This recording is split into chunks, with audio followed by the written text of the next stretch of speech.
Mal. Hola, ¿qué hay? Bueno, señores, hoy tenemos a Carmen Turiel hablando de la separación y divorcio. Y como sabes, Carmen, se supone que hay algún internauta que conecta con nosotros y que seguramente nos saludará o al final o durante la charla. Entonces, nada, adelante. Bueno, pues, hola, buenos días a todos y a los internautas. ¿Hay alguno por ahí? Perdido, eso. Perdido. Y bueno, yo lo que voy a hablar, dentro de mis limitaciones, que seguro ya lo conoces, es de la última reforma en relación con el derecho de familia. Tiene las dos reformas más importantes que se hicieron en los últimos tiempos, es en relación con el Código Civil y la Ley de Enjuiciamiento Civil respecto de las separaciones y divorcios, de separación y divorcio, y en relación con ella, la Ley Integral de Violencia de Género. Porque la Ley Integral de Violencia de Género incluye la absorción de todas las competencias en materia de separación y divorcio hacia los juzgados de violencia doméstica. O sea que el juzgado de instrucción penal va a encargarse de todos los asuntos concernientes a los efectos civiles de la separación y el divorcio, cualquier pleito, incluso ya iniciado.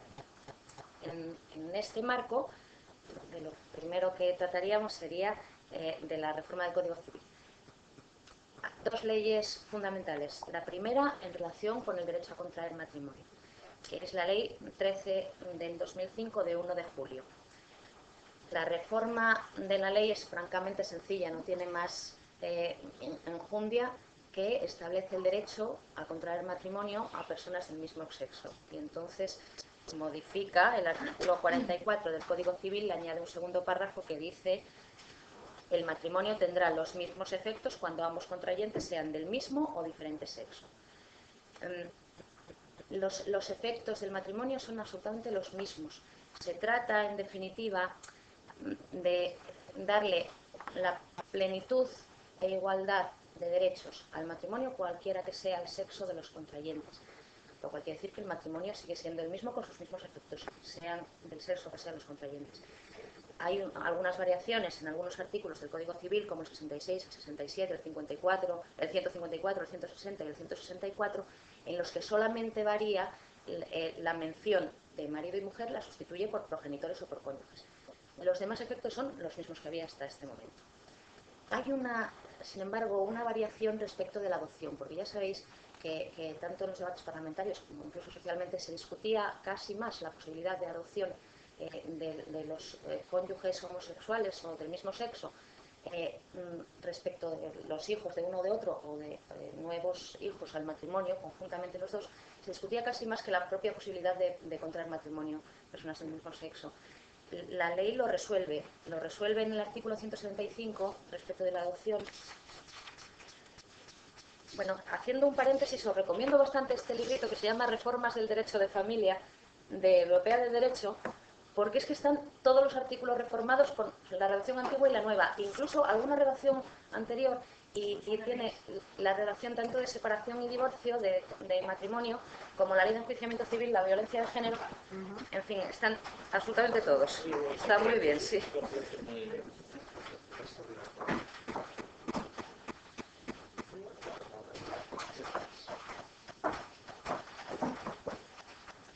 Entonces, este artículo, el 175 del Código Civil, establece ahora que nadie puede ser adoptado por más de una persona, salvo que la adopción se realice conjunta o sucesivamente por ambos cónyuges.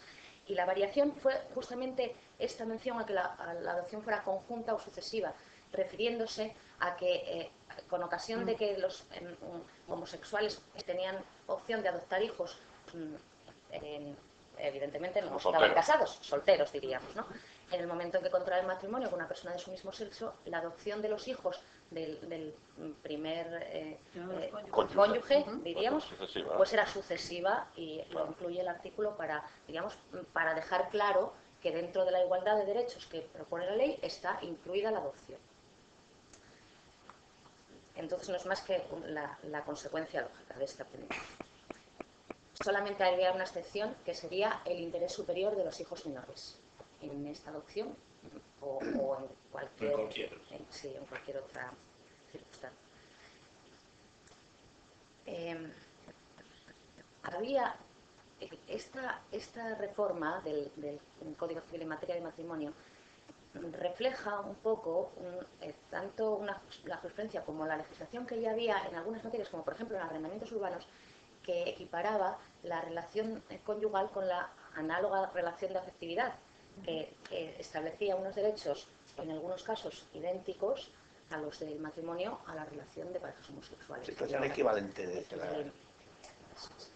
A mí me llamaba mucho la atención en materia de arrendamientos, por ejemplo, que había potestad para subrogarse en el arrendamiento a una pareja de la análoga relación de afectividad y no en otras circunstancias. La análoga relación de afectividad teóricamente se refería a la relación marital y, sin embargo, a mí se me planteó una vez un supuesto de laboratorio que eran dos monjas que vivían en el mismo piso, y era un supuesto real. Entonces, francamente, tenía una relación análoga de afectividad muy parecida, pero evidentemente no era lo mismo. Toda la cuestión de reconocer otras cosas. O sea, con tal de conseguir su derecho, ¿por qué no? Sí, sí. Claro, mire. El Código Civil se reformó, no en esta última reforma, sino en la reforma del 2003, en el artículo 9, en relación con el derecho aplicable a la separación y el divorcio, la nulidad, separación y divorcio. Lo comento porque como es una reforma que queda ahí en el medio de las dos, bueno, un poco para llamar la atención. La reforma se refiere básicamente a incluir más competencias para el Estado español en materia de separación y divorcio y establece como punto fundamental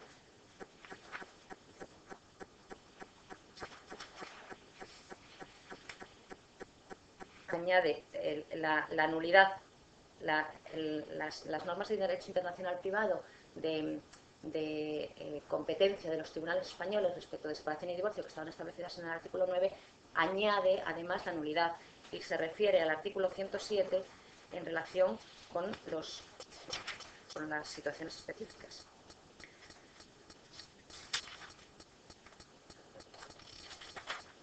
Este artículo también se reformó en el 2003, el 107.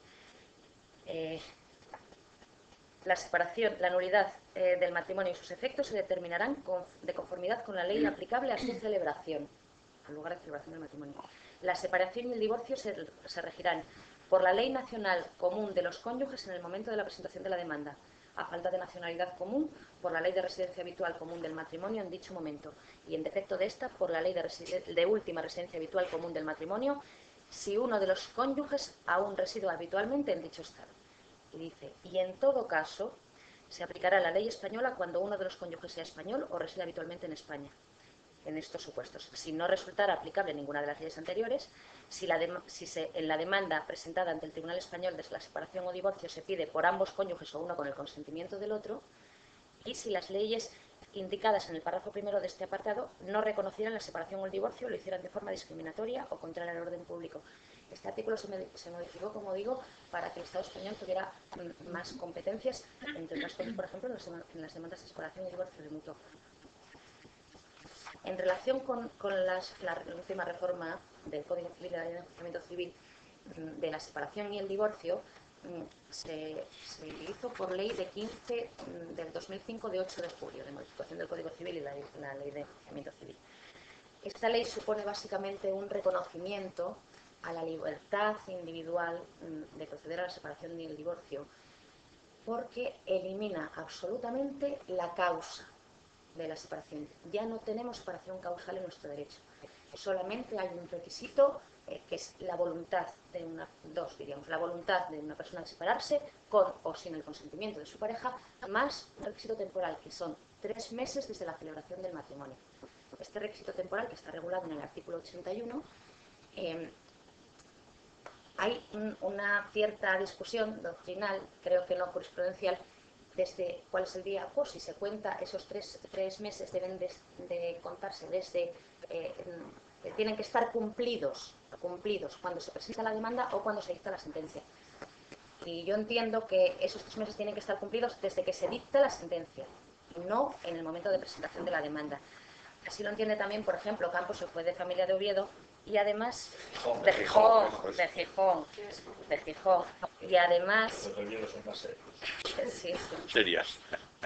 Hay una mujer... Piedad. Una seria. Porque el artículo 81 que lo regula dice: se decretará judicialmente la separación, cualquiera que sea la forma del matrimonio, a petición de ambos cónyuges, una vez o de uno con el consentimiento del otro, una vez transcurridos 3 meses de la celebración del matrimonio. Como el enunciado del artículo es que se decretará judicialmente la separación una vez transcurridos 3 meses, yo entiendo que los 3 meses tienen que estar transcurridos en el momento de la sentencia.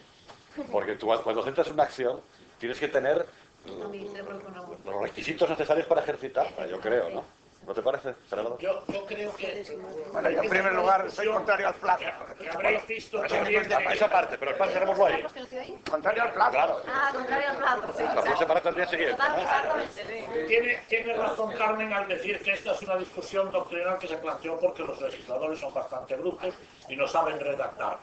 Pero es verdad que, no sé si visteis en uno de los últimos números del diario La Ley del año pasado, de diciembre, tenía un artículo sobre esto de una fiscal de Granada, me parece que era, diciendo cómo hay que interpretar la ley. Y bueno, y citaba a muchos, fundamentalmente profesores de universidad, que discrepan de este asunto. De hecho, yo creo que tal como está redactado, dice, se decreta la cosa, basta con que lleve 3 meses.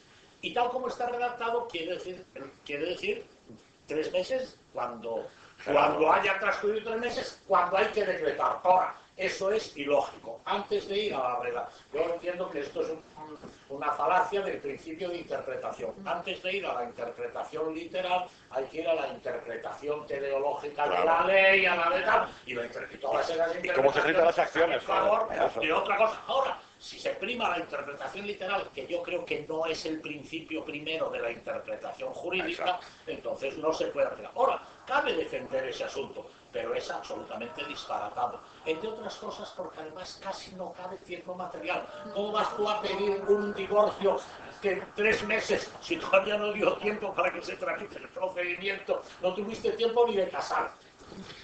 Es verdad que se puede, en mi opinión, se puede mantener esa tesis, y de hecho muchos autores la mantienen, sobre todo los que hacen pues especulación puramente teórica de este asunto. Esto podría ser que, pero de hecho a mí me parece que lo que quiere decir la ley, que además basta ver el principio, en el preámbulo de la ley se dice claramente que se acorta el plazo que va desde que se contrae matrimonio hasta que se pide, dice en el preámbulo. Por lo tanto, eso yo entiendo que hay que interpretarlo como una mala redacción de la ley, y que la pura interpretación gramatical, bueno, pues es que de tocar las narices a la gente. Es que si no, por lo que tú dices, sería lo que dice Carlos, es decir, no habría plazo, porque al día siguiente de casarte, yo meto la demanda de separación, y como en 3 meses no van a dictar sentencia, pues cuando pasen los 3 meses, oiga, mire, pues sí, pues tiene razón, pero claro, no puede ser, porque cuando yo ejercito la acción, no tengo los requisitos cumplidos. Verás, yo estaba de acuerdo con vosotros cuando empecé a estudiar el asunto, ¿no?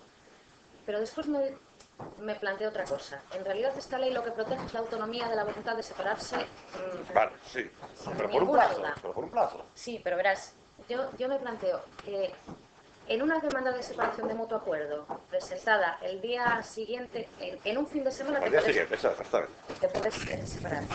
En ese caso no podría decretar la separación de divorcio. En ese caso no. Pero yo ¿Y si el juez espera? Bueno, pues que espera. Voy a esperar 3 meses y luego esto sentencia. ¿Cómo oye? Bueno. O oficial, guárdamelo ahí y cuando pasen los 3 meses listas. Tenerla por presentada, suspenderla administrativa. No me parece lógico. Yo entiendo que la autonomía de la voluntad, o sea, 3 meses en realidad... Vale, no oye nada, vale. Si 20 años no nada, 3 meses, imagínate tú. Y si alguien se quiere separar antes de 3 meses, pues que se separe. Es sin duda un argumento válido. El problema es que el plazo y la autonomía de la voluntad, en mi opinión, están en distinta línea jurídica argumental. No, el plazo y la autonomía de la voluntad van conjuntas en la misma línea argumental, que es la sustantiva del derecho. No, el plazo va en la línea puramente procesal. Usted tiene autonomía de la voluntad, toda, absoluta, dentro de los cauces procesales, que son distintos a su autonomía.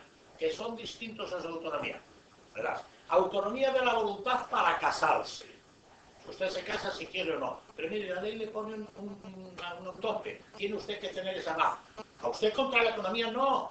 Es que ese es un plazo del procedimiento distinto al del derecho de casarse, el jus connubium, que tiene usted. Lo tiene cuando cumpla los requisitos objetivos procedimentales del matrimonio, que es que tenga una edad determinada, etcétera, etcétera.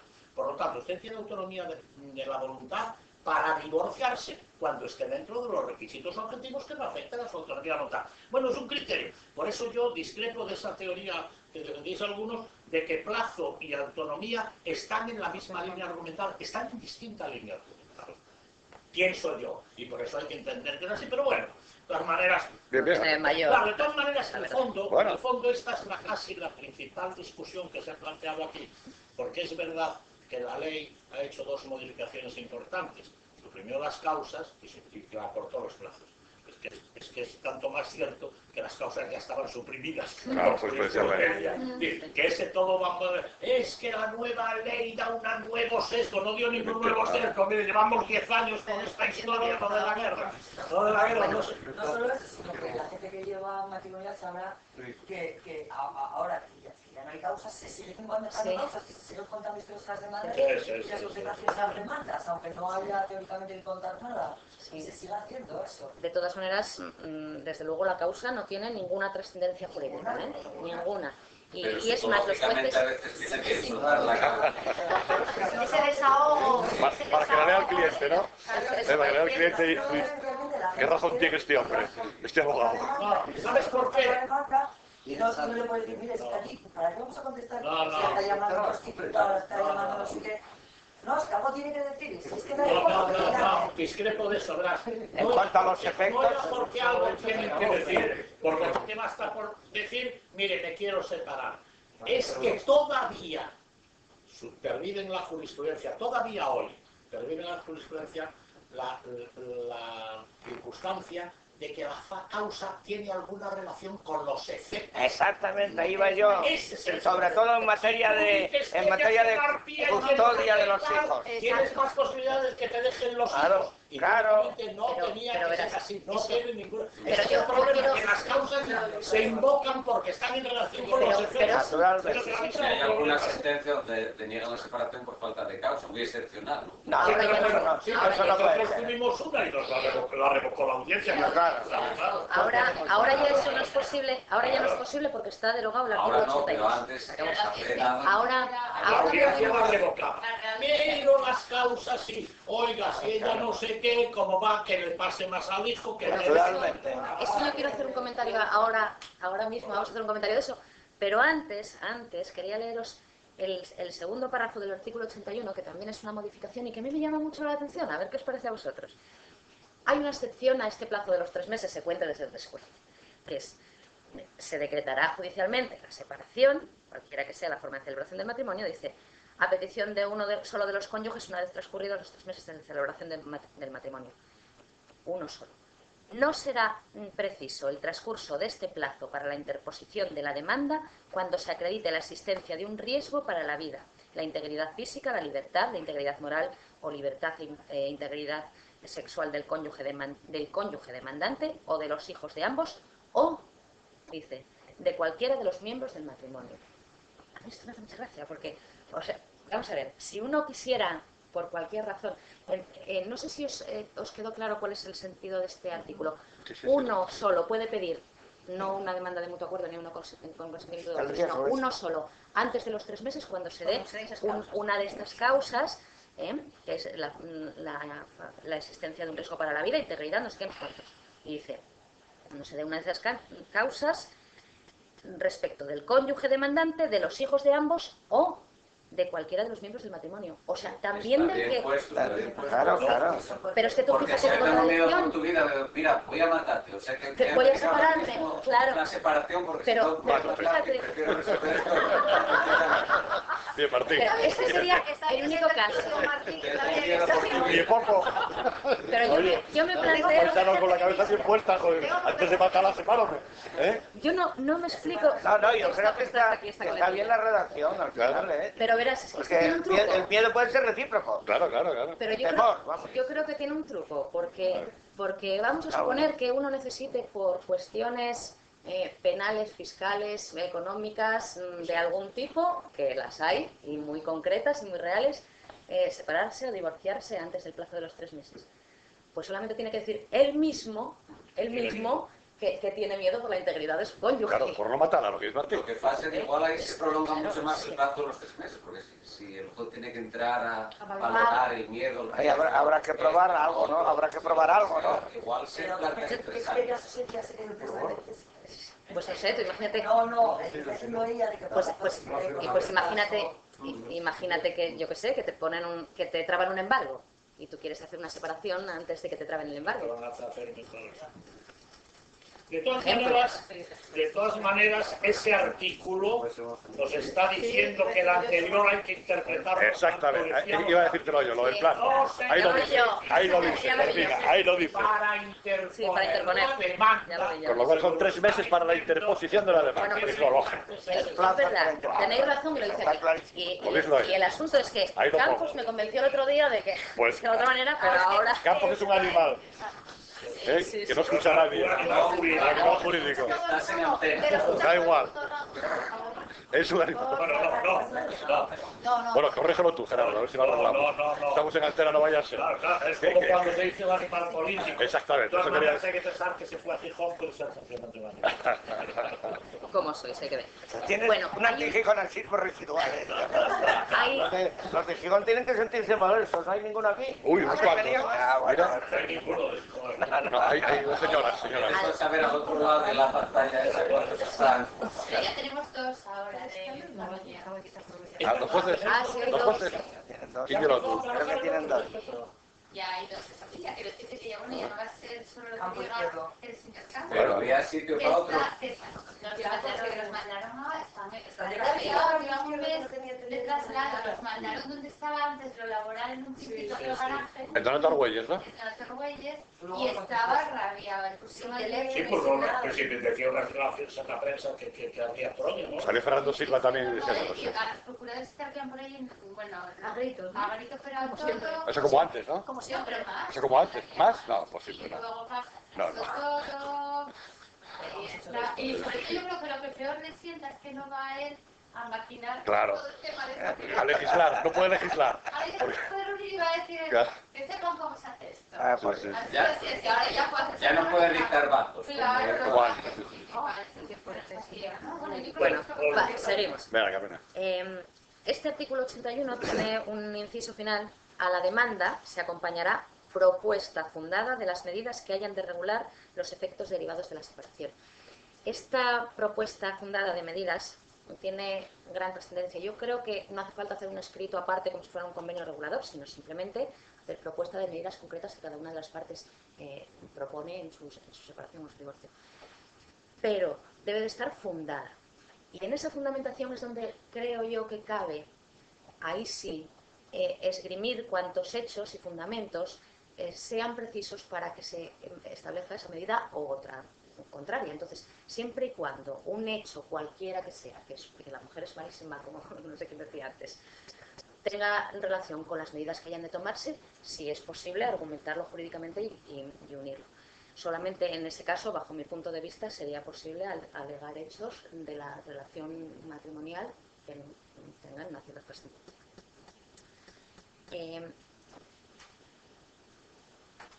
Vamos a ver. En el divorcio, que está regulado en el artículo 86, las circunstancias son exactamente las mismas que en el artículo 81. O sea, el divorcio se hace igual que la separación matrimonial. No tiene ninguna variación. Se decretará judicialmente el divorcio, cualquiera que sea la forma de celebración del matrimonio, a petición de uno solo de los cónyuges, de ambos o de uno con el consentimiento del otro, cuando concurran los requisitos y circunstancias exigidos en el artículo 81. O sea que es lo mismo que acabamos de ver. Hay una variación respecto de la reconciliación en el artículo 84. la reconciliación, que antes también ponía fin al procedimiento, ponía término al procedimiento, ahora se exige con la reforma que se haga por ambos cónyuges separadamente. La reconciliación tiene que hacerse por ambos cónyuges separadamente. Puede entenderse, como lo dice más el artículo, dice: la reconciliación pone término al procedimiento de separación y deja sin efecto ulterior lo resuelto en él, pero ambos cónyuges separadamente deberán ponerlo en conocimiento del juez que entienda o haya entendido del litigio. Ello, no obstante, mediante resolución judicial serán mantenidas o modificadas las medidas adoptadas en relación a los hijos cuando existe causa que los justifique. Yo entiendo que los cónyuges pueden hacer esta notificación de la reconciliación incluso por sus procuradores en dos escritos separados. Yo no veo que nada lo impida, ni me parece que tengan por qué ratificarse con las especificaciones que tiene la ley de enjuiciamiento civil respecto a la representación de los procuradores. Bueno, eso depende de las facultades que tengan en el poder, ¿eh? Bueno, claro, pero como en el poder ahora, con la nueva ley de enjuiciamiento, tienes que tener poder para no sé cuántos miles de cosas. No, para... Si el demandante desiste del procedimiento, ¿entiendes que tiene también el demandado por reconciliación? Tiene que el demandado también a decir: oiga, es que ella desiste del procedimiento por reconciliación, pero yo también estoy de acuerdo con la reconciliación. Yo creo que el desistimiento es bilateral, nunca es unilateral. Pero siempre que has trasladado a otra no parte. vale que lo diga uno. No cabe, mi opinión. ¿No? Bueno, desistir de la demanda sí. No puedes alienarte, pero desistir. Después de que tú contestas, ¿no? No, antes de contestar. Estamos hablando... Antes de contestar, está diciendo. Es que no reconciliamos, pero no sirve. No tiene efectos jurídicos, tendrá. Bueno, no tiene efectos jurídicos de reconciliación. Ya veremos que la reconciliación tiene algún efecto, por ejemplo, en materia de sucesiones. Lo tocaremos un poco más allá. Yo creo que sin la expresa comunicación al juzgado de los dos y además separadamente, no daría lugar a la reconciliación formal. Y se dirían... ¿Que uno solo presente la reconciliación? ¿Dices tú? No. Lo que desista del procedimiento, antes de la contestación a la demanda, porque se ha reconciliado. Comunica que se ha reconciliado, lo comunica él por sí mismo antes de que conteste a la otra parte. No sirve como reconciliación. Claro. No, pero es la manifestación de una de las partes separadamente. Cuando llega la otra, y dice: sí, estoy de acuerdo. Claro, mientras lo que pasa es que, a ver, desde el punto de vista procesal, interpuesta la demanda y da otra se desiste, pues se acabó, ahí no hay reconciliación y nada. No es que yo le dé muchas vueltas a las cosas, que lo tengo en el despacho. Lo tengo en el despacho y yo me planteé eso, es decir, como que llega la señora y le manifiesta a una agente de la policía que quiere continuar con su marido, que se va a reconciliar y que vive con él. Punto. Y la señora es la actora. La actora. La demandante. Llega el minería y dice: bueno, pues que venga, que en lo que estamos, entiendo que tiene que venir también el señor y decir: no, yo también estoy reconciliado. Claro, tiene que ir. Claro. Sí. La reconciliación es bilateral. Informaré a la sala y a los compañeros de en qué paro. ¿Qué pasa? Estoy toda la solución porque la bronca sí me cayó de su señoría, pero quiero saber. ¿Ah, sí? ¿Riñoteo? No, porque es que la señora lo dice a la policía, pero luego no va al juzgado. Yo la llamo y me dice: no, hay que seguir adelante con la separación por las pensiones. Los efectos, porque tiene una vía previa penal en la cual había una pensión para darle alimentos a los niños. Entonces, con todo esto tiene mucha más relevancia. Entonces, ya, primero, a mí no me sirve, como entendió señoría, para entender desistidos de procedimientos, lo que manifiesta un agente de la policía local. No, eso sí que no. De ninguna manera, claro que no. Eso no tiene duda. Claro que no. Ella paró ahí el procedimiento, pendiente de que la señora se fuera a ratificar. La primera vez no fue, la segunda vez con aviso de desobediencia tampoco fue. Yo la llamé y le dije: mira, como no vaya hoy, mañana va a ir la policía local a buscarla. Entonces pasó. Y hizo esta manifestación. Sí, ya me he reconciliado con él y quiero desistir. ¿Sí? Con lo que tú estás argumentando y con la nueva norma, pero un momento, que aquí hay dos problemas. En un desistimiento, yo pienso que una separación, bueno, no sé qué opináis vosotros desde el punto de vista puramente procesal, un desistimiento que no es lo mismo que una reconciliación, porque uno puede desistir y no estar reconciliado. Un desistimiento hay que darse traslado al demandado. Y entonces el demandado puede decir: sí, vale, me conformo, estoy de acuerdo, o no. Y ten en cuenta que en el mismo artículo que se regula la reconciliación, en el 84, dice: ello no obstante, la reconciliación que tengan los cónyuges, que hagan lo que quieran, mediante resolución judicial, serán mantenidas o modificadas las medidas adoptadas en relación con los hijos cuando exista causa que lo justifique. Entonces la juez desde mi punto de vista hizo bien. Dijo, no, un momentín, aquí hay medidas contra los hijos y yo voy a tener que resolver, quiero resolver o tengo que resolver respecto de los hijos. A ver. Comunícanosla, mándosla para circularla. Porque si el ejemplo fuera... esto lo hemos complicado. Esto lo hemos complicado porque estamos en medidas provisionales. Cuidado, todavía más adelantado, sin resolverse, aunque hay unas medidas previas penales, hay unas... ¿Estáis en el juego de vigilancia penitenciaria, de vigilancia? No, porque es en medidas. Pero tiene que... A ver, bueno. Ello no obstante, mediante resolución judicial serán mantenidas o modificadas las medidas adoptadas en relación a los hijos cuando exista causa. Las adoptadas. No puede decir la jueza, sigo esto para adoptar medidas. O están adoptadas o no puede ustedes. Claro, es que yo entendía que había medidas adoptadas. No, porque las adoptadas. El problema es que si hay medidas adoptadas en el proceso penal, claro, ya hay. Porque esas tienen la misma eficacia que el proceso penal. Porque tuve un desistimiento en ese sentido, pero las medidas que estaban adoptadas justo antes de darse parte de la vista, la señora dijo que lo pensé mejor, que encima con Ángel. Que no, bueno. Y yo, madre de Dios, entonces fui y qué miedo, la procuradora necesito. Y dijo la secretaria, que como dicen allí se juntaron el hambre y las ganas de comer, que vaya yo inmediatamente a ver qué explica aquello. Y entonces encima ya estaba chiflada y costaban autos, estaba chiflada, abrir por el médico y todo. Digo, pues mira, tan sencillo como esto, pero no se quiere separar. Ya, pero es que ya está todo, y ahora que se separen a la fuerza, ¿qué coño? Quiero hablar también al juez con usted. Pobre. ¿Qué le voy a decir ya a mis clientes? Y me dice, ¿puedo no separarme? Yo digo, claro que puede no separarse. Y al día siguiente, la señora no fue y yo con Ángel. No fue. Y digo, señoría, ¿qué pasa? ¿Qué le digo? ¿Que tiene que seguir, que tiene que separarse? ¿Puede no separarse? ¿Qué quiere que haga? No, vale. Pero ¿cómo quiera separarse? No la separo, la quiere separarse, no la separo. La autonomía de la voluntad del juez, de su señoría. La autonomía de la voluntad de su señoría. Pero, y abundando en eso, tratando la anécdota, es, ¿y a qué voy yo a ese momento de la vista? Porque yo fui una vez y no fue. Y la segunda vez ya no fui. Ya no fue. Dije, está, porque si está voy, si no está no voy. ¿Entiendes? Pero ¿a qué voy yo? ¿Para qué llega la señoría y ponen en la providencia con presencia del letrado? Con todos los respetos, se trata de un asunto de turno. Yo los trato igual a todo el mundo, como los presentes supongo. Pero, tratando viajes a lo tonto, ya da para allá allí y decir a la señora, sí me quiero dar, o no me quiero parar. ¿Yo qué hago? Digo a la señora lo contrario, es que si no me pagan el turno. Bueno, una referencia mínima, porque no tiene ninguna variación, a la reconciliación tácita, que no, sigue exactamente igual que estaba. No tiene efectos la reconciliación tácita, o sea, no manifestada expresamente por los dos y además separadamente en el juzgado, no tiene efectos respecto de una sentencia ya dictada, pero sí tendría efectos como hechos nuevos en un incidente de modificación de medidas, lo mismo que esto.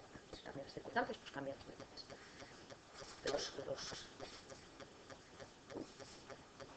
Los cónyuges en el divorcio, una vez dictada la sentencia de divorcio, no habría lugar a la reconciliación.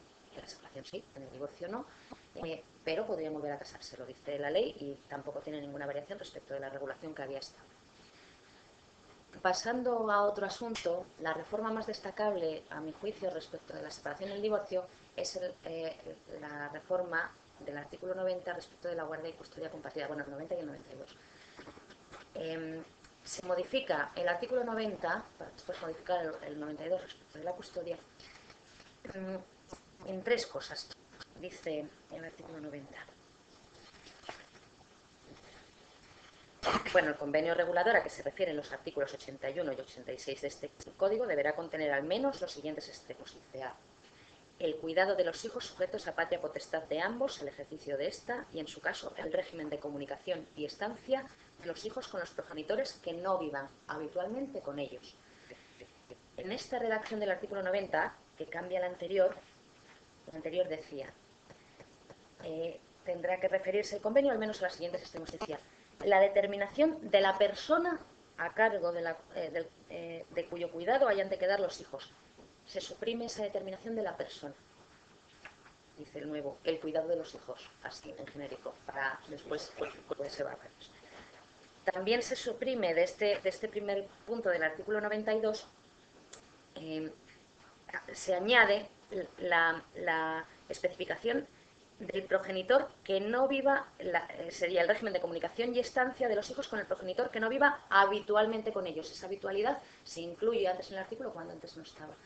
Se incluye porque, como ahora el régimen puede ser que viva tiempo con uno y tiempo con otro, esa habitualidad es la que determinaría, diríamos, el peso de la guarda y custodia en un régimen de separación, entiendo yo.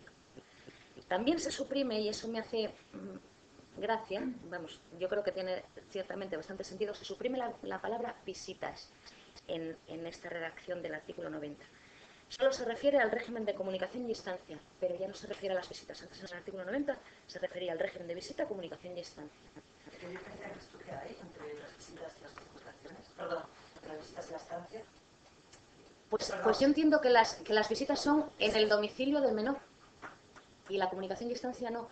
Yo no le encuentro otro sentido, la verdad es que no lo sé, lo pongo un poco así a disposición.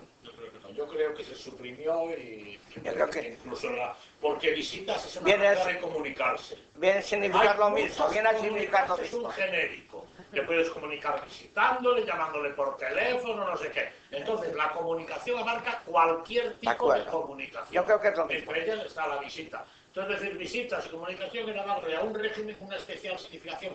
A lo mejor tenía algún sentido. A lo mejor tenía algún sentido, que es lo que defendió alguna parte de los legisladores en eso, porque la visita implica una presencia personal a un horario y a una fecha determinada, y la comunicación es demasiado abstracta. A lo mejor es sentido, pero yo creo que manteniendo comunicación que es muy genérico, cabe en cualquier cosa. Cabe cualquier cosa. En el artículo 92, bueno, esta es la única modificación que tiene el artículo 90. En el artículo 92, que tiene el enunciado, la separación, la nulidad y el divorcio no eximen a los padres de sus obligaciones para con los hijos, es donde están las reformas más importantes. En el punto 2, dice el juez, cuando deba adoptar cualquier medida sobre la custodia, el cuidado y la educación de los hijos menores, velará por el cumplimiento de su derecho a ser oídos. Este punto segundo del artículo 92 se modificó porque antes, si recordáis, decía las medidas judiciales sobre el cuidado y la educación de los hijos serán adoptadas en beneficio de ellos tras oírles si tuvieran suficiente juicio y siempre a los mayores de 12 años.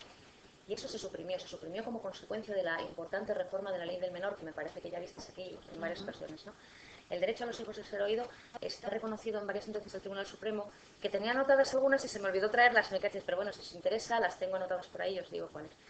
Se reconoció y en particular una sentencia última interesante, que no recuerdo la fecha, en la que casaron, le dieron la razón a un hijo menor de 12 años y anularon todo el procedimiento para que se le oyera en primera instancia y tuviera que volverse procedimiento. Pero ya tendría 19 cuando llegó la sentencia, ¿no?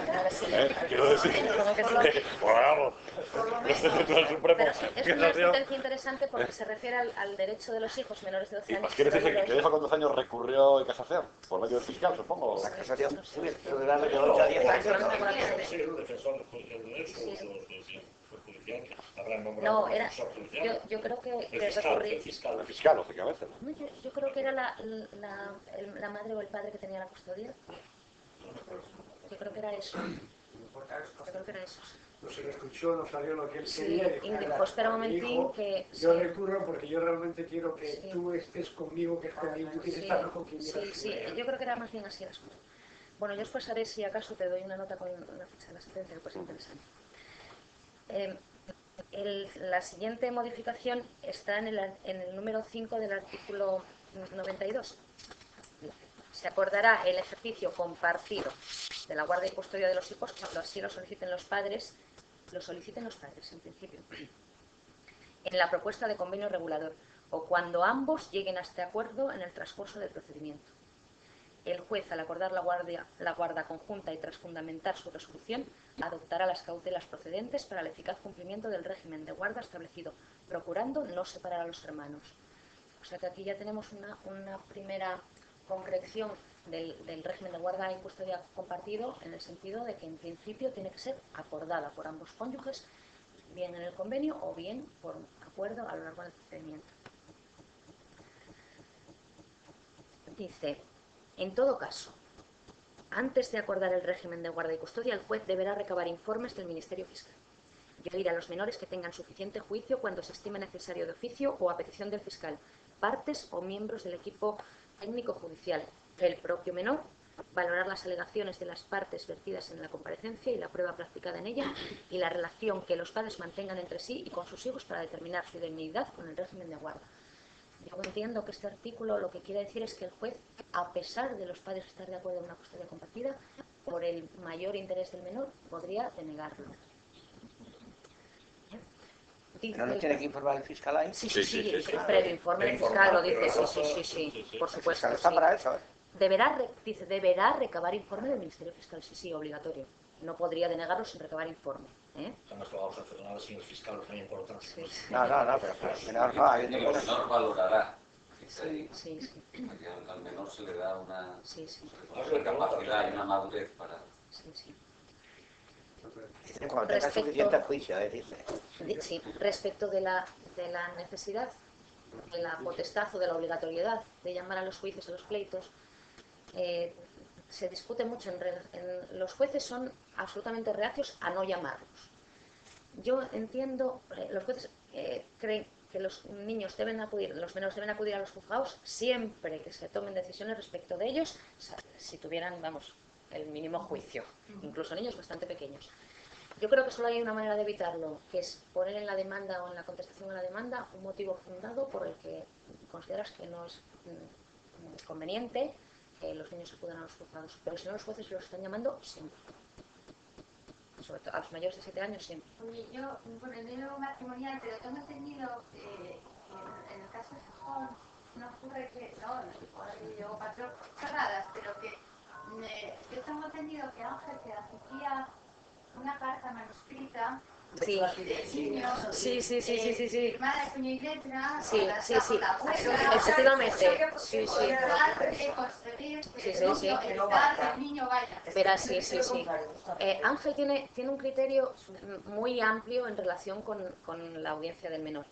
Él entiende que desde luego al menor hay que tenerlo en cuenta, pero que la manera de tener en cuenta no tiene por qué ser llevar el menor al juzgado. Puede ser que le solicites al juez que vaya él a otro sitio.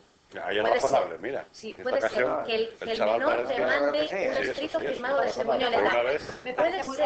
Puede ser incluso, permite también, en concreto casos, que yo sé, permite que la exploración del menor se haga por medio de un tercero de la confianza del menor y de la confianza del juez. O sea que sí, las posibilidades son muchas. Sí. Pero lo que pasa es que yo pienso que con el tema de la carta, que a mí me pasó con Ángel, precisamente yo no le veo mucho sentido, porque un niño de 7 años que está con la madre, pues escribe la A ver, escribe. Escribe lo que quiera. Sí, la verdad. Vamos a hacer un dictado. El lavado del cerebro ocurre siempre. ¿Cuál es lo que más tú? Y que tu abuela estaba delante, bien. Yo creo que no, pero tampoco creo yo que tenga mucho sentido, la verdad. Francamente, llevar a los niños al juzgado tiene sentido solamente en determinadísimos casos. Y yo creo que cuando ya ves la enjundia del problema que tienes entre manos, el conflicto que hay matrimonial, las posiciones de las partes, pues yo pienso que dices, bueno, aquí hay que llamar a los niños de todas, pero la generalidad de los casos está aquí. Pienso yo, ¿no? En los que hay mucho acuerdo, Ya, sí, no, es que el derecho de ser oídos llega hasta tal punto que yo me estaba refiriendo antes al criterio judicial en todos los supuestos de separación, incluidos en los mutuos acuerdos, que me parece la verdad.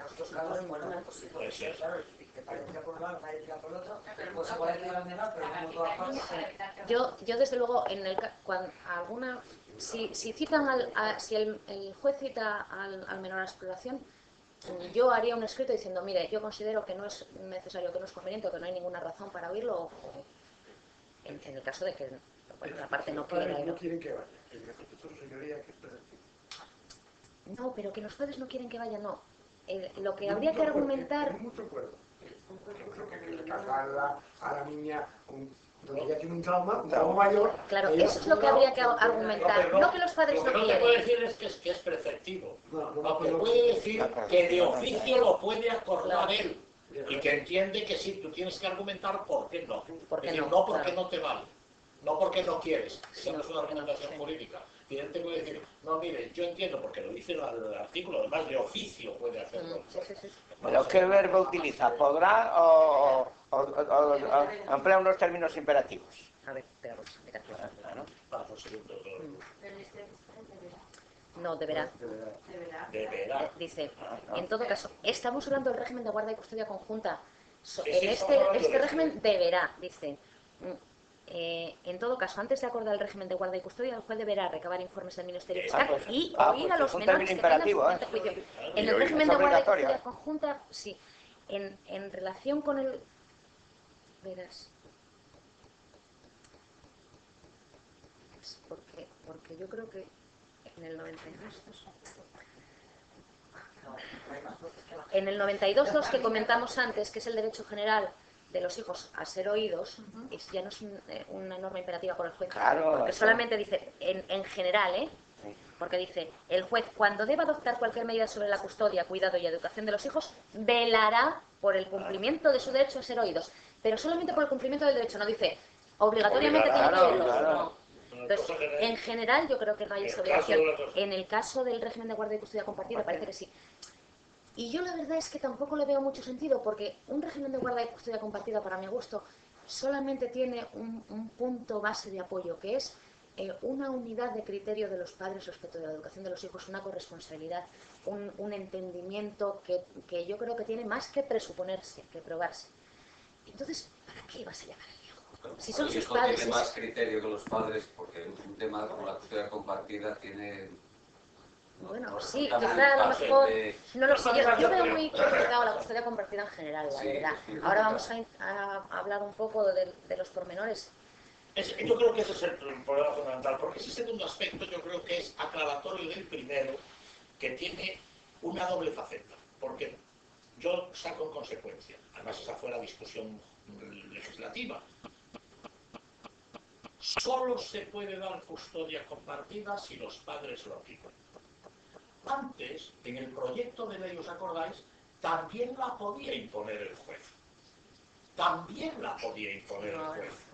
Este artículo estaba redactado cuando el primero, una polémica tremenda cuando es, ¿verdad? Le daba al juez esa facultad. Y resulta que modificaron el primero, pero no modificaron el segundo, lo cual es bastante grave. Bueno, segundo, antes se la podía imponer el juez, pero ahora el juez no la puede imponer, pero la puede denegar. Es decir, aunque unos padres quieran custodia compartida, él puede decir, no, yo creo que no. Y es cuando él cree que no, cuando tiene que aplicar el párrafo segundo. Si los padres quieren que sí, él también, ¿para qué diablo va a hacer más cosas?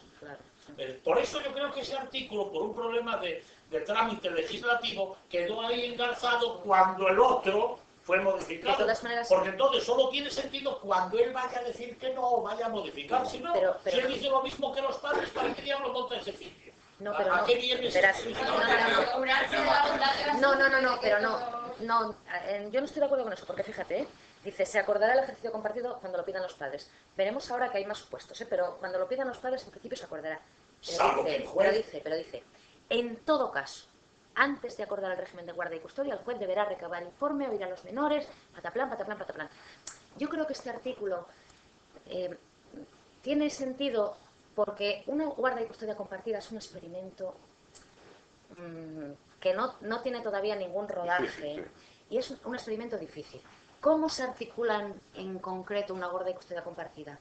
Entonces, claro, de repente dos... Te digo, porque yo conozco un caso de guarda y custodia compartida, de hecho, no de derecho, y es lo que tú decías un poco, ya se podía hacer antes perfectamente, porque yo conozco a unos clientes que lo hicieron.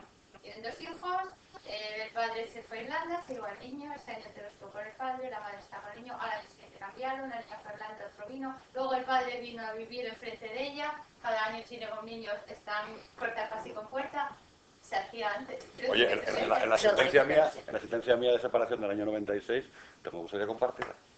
Por ejemplo, ¿ves? Tiene que haber muy buen rollo. Pero fijaros, yo llamo la atención sobre una cosa, Carmen, que no hablamos tú y yo de esto. Fijaros, el artículo 92, en el párrafo segundo empieza hablando de la custodia, el cuidado, la educación de los hijos. Párrafo tercero, párrafo cuarto, párrafo quinto. El régimen de custodia compartida cuando los padres... El régimen de custodia, compartido. Párrafo séptimo. No procederá a guardia y custodia compartida por los padres, no sé qué, tal y cual. Y entre el 5 y el 6, que hablan de la custodia compartida, está, entre el 5 y el 7, está el 6, que no habla de la custodia compartida. O sí. O solo es aplicable la custodia compartida, que es lo que yo digo. Porque dice, en todo caso, antes de acordar el régimen de guardia y custodia, no de la compartida. Yo digo, no, mire, si eso es para la compartida. Sí, si estamos hablando de la compartida, no de la guerra. Sí, hombre, eso es una mala, eso fue un malo trámite. Sí, no, está claro que yo creo que se refiere a la compartida. Porque el 5 tenía otra redacción y el 6 quedó ahí encajado malamente. No, sí, yo creo que se refiere claramente a la compartida. Lo que pasa es que se refiere a la compartida. Hay que hacer una interpretación bastante integradora del derecho, porque si no, no tiene sentido. Sí, no, yo creo que sí, que se refiere a la compartida. Se refiere a la compartida, lo que pasa es que se refiere a la compartida también acordada, que es lo que no tiene ningún sentido. Es una cosa loca. Bueno, vamos. No podemos usar en todo caso tal, porque el artículo está redactado de disparate. Voy a comentaros el resto de los apartados de este artículo que tienen un cierto interés y después hablamos un poco del desarrollo ordinario, ¿no? Dice el apartado 7, no procederá a la guarda conjunta cuando cualquiera de los padres esté incurso en proceso penal iniciado por atentar contra la vida, la integridad física, la libertad, la integridad moral o la libertad o indemnidad sexual del otro cónyuge o de los hijos que convivan con ambos. Tampoco procederá cuando el juez advierta en las alegaciones de las partes y las pruebas practicadas la existencia de indicios fundados de violencia doméstica. En estos casos es absolutamente contraindicado. No procede. El juez no la puede acordar, ni aunque se la pidan, de ninguna forma. ¿Cuándo se marcha un procedimiento, dice? Sí, dice... cuando alguno de los padres esté incurso en un proceso, pero también cuando el juez vea en las alegaciones, sin que haya denuncia siquiera, nada, un indicio de violencia doméstica. Eso lo dice así. Dice, por lo cual se afecta solamente a los hombres, porque la violencia doméstica está afectada para los pues sí. Bueno. No. Una cosa es la ley de violencia de género que va dedicada a la violencia contra las mujeres por parte de los hombres y otra es la violencia doméstica. No. Sí. Bastante tenemos con la violencia de género. No jodas. No jodas. Entonces, bueno, hombre, yo ciertamente yo creo que tiene bastante sentido, la verdad. Pero bueno, tiene sentido que no se estime una guarda conjunta cuando uno de los dos le zurra al otro, vaya. Lo que ya a lo mejor... Y ya haya pasado y se hayan reconciliado y tal, sí, ¿no? Yo creo que no. Si uno está en curso en procedimiento penal, no se puede... Pero si el procedimiento se terminó... Se terminó por lo que sea, bien porque se archivó, bien porque absolvieron, bien porque... O condenatoria, que acabó. No, también. Fundamentalmente acabó. Ya no está en curso. Ya lo condenaron, ya no está en curso. ¿Es cierto? Sí. Bueno, ya no están cumpliendo la pena, bueno, no sé. Pero vamos, la absolutoria... La absolutoria, por ejemplo. O el sobreseimiento. Pues por eso, entonces sí. Hombre, a ver, no sé. Lo que dice el artículo es que está en curso, punto. Y vuelven todos juntos otra vez, o sea, familiar completo, son así. Cantidad. Yo no creo... procedimiento, porque ya se acabó. El criterio de los jueces de Asturias, que comentaron en las jornadas que hubo de matrimonial el otro día, es que no se podía conceder, habiendo estado en curso, aunque ya no lo estuviera, aunque hubiera sentencia absolutoria, aunque se hubiera reconciliado. Yo no digo. Comparto esa opinión, ¿eh? Un señor está en curso en un procedimiento de violencia doméstica. Bien, le dicen que tiene no sé qué. Y luego se arregla. Va con la mujer y vuelven a vivir todos juntos en la casa. ¿Qué más da que la guarda y custodia la tenga la madre o el padre si están todos allí? Padre y padre. Hombre, no, pero es establecer una medida, ¿eh? No, es que si se separan, entonces estamos en el caso de pedir o no la cosa compartida. Claro, es que estamos hablando de que si procede la determinación como efecto de la separación o del divorcio, la guarda y custodia conjunta.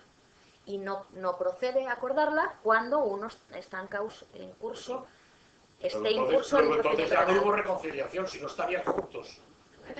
Si se separan, no tiene nada que ver con el tema de... Yo digo que, a pesar de tal, bueno, pues tienen tan buen rollo que van a hacer, por si no tienen buen rollo, la guarda custodia compartida va a ser complicado, que la pidan imposible y tal. Pero bueno, ya acabó el otro tema y en ese momento no hay ninguna violencia ni hay nada y se quiere separar y deciden que quieren guarda custodia compartida. Pero su pena ya no está en curso ningún procedimiento penal, ni en ese momento está pegando y viven separados. Claro, ni nadie pega a nadie, por lo cual no tiene tampoco los jueces ningún inicio de que nadie se marcha a nadie, porque no va a poder concederla. Teóricamente debería concederla, sin embargo, a lo mejor, al tenor de la relación del artículo, los jueces toman esa medida al tipo cautelar. Como ellos tienen la potestad, aún pidiéndose los cónyuges de denegarla, previo informe del fiscal, oyendo a los menores y tal. Y esa puede ser una causa de usted tiene que fundamentarlo. Sí, tendría que fundamentarlo, pero yo creo que si me lo basa en eso solo, eso no vale. Claro, bueno, pues sí. Dice el apartado 8, vamos avanzando un poco, si os parece. Excepcionalmente, aun cuando no se den los supuestos del apartado 5 de este artículo, o sea, que la guarda y custodia compartida sea pedida por los dos,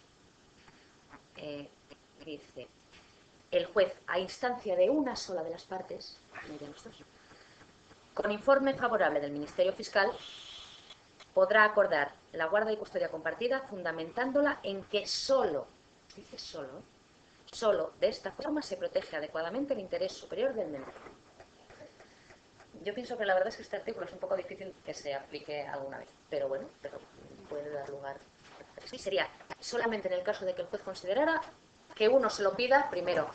Yo entiendo que no cabe la decisión de otorgar una guarda y custodia compartida si no está pedida por una de las partes al menos. De ninguna manera puede tomar la juez de oficio esa decisión. Tomarla por supuesto. No. Y en el caso de que se lo pida uno, solo en el caso de que el juez considerara que es la única manera de proteger el interés del menor. Lo dejo ahí apuntado. Dice el último inciso del artículo 92. El juez, antes de adoptar alguna de las decisiones a que se refieren los apartados anteriores, de oficio o a instancia de parte, podrá recabar dictamen de especialistas debidamente cualificados relativo a la idoneidad del modo de ejercicio de la patria potestad y del régimen de custodia de los menores.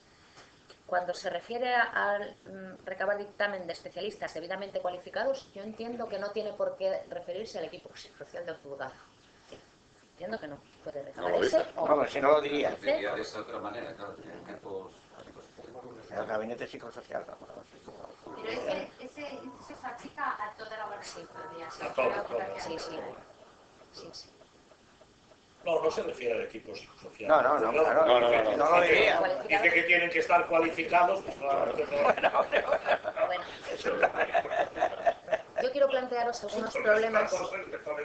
La ley no dice absolutamente nada más respecto de la guarda y custodia. O sea, no regula ni da ni siquiera ningún pie, algún argumento o un hilo para regular en detalle la guarda y custodia. Lo deja a la voluntad de las partes o a la decisión del juez en ese caso específico. Se plantean muchos problemas, ¿cómo no? Aún en los casos de guarda y custodia plenamente decidida por los dos y establecida judicialmente en un convenio, en base a un convenio en el que se regula, pues se generan igualmente problemas en la práctica. Ya de mano hay que decidir dónde se vive, cuánto tiempo se vive con cada uno de los padres, si es el niño el que cambia de casa o son los padres los que van cambiando y el niño permanece siempre en la misma. Todo eso, por supuesto, está a libre voluntad y decisión de las partes. No hay ningún impedimento, salvo el mejor bienestar del menor. Pero se establecen situaciones curiosas. Como quiera que guarde y custodia compartida, en principio, no parece que haya que fijar pensiones de alimentos. Porque si es compartida la custodia, teóricamente las responsabilidades pecuniarias de los cónyuges también serán compartidas y equivalentes. Pero ¿qué es lo que pasa en la práctica? En la práctica lo que pasa es que normalmente la madre es la que va con el niño a comprar la ropa y le compra el no sé qué y pone el dinero para los libros. Bueno, el dinero para los libros todavía es más fácil de recabar del padre, pero diríamos, en el conjunto del día a día puede ser que uno de los cónyuges esté haciendo una aportación importante y que el otro diga, no, es que yo ya me ocupo del martes y el jueves y bueno, pues a mí qué me importa si no tiene playeros.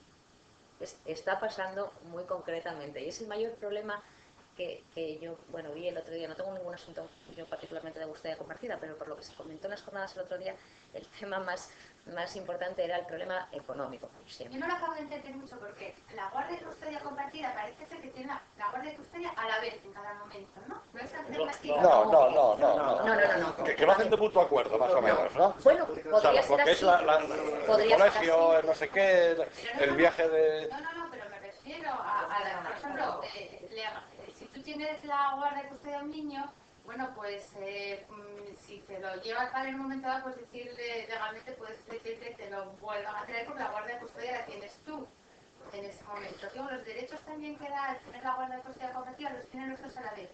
Los derechos de la guardia y custodia compartida, en el sentido que tú estás diciendo de potestad sobre los hijos, sí. En el sentido práctico, yo creo que sí.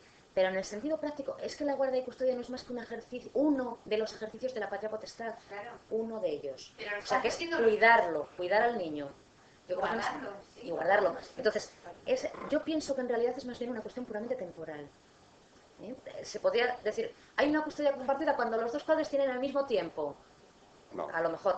Yo creo que no es eso exactamente el concepto de custodia compartida. El custodia es más bien lo que yo os decía al principio, yo lo que entiendo. Es una unidad de criterio. Los padres siempre están de acuerdo en dónde tiene que estar el niño, en qué condiciones va a estar el niño. ¿Quién eso no es la guardia y custodia compartida.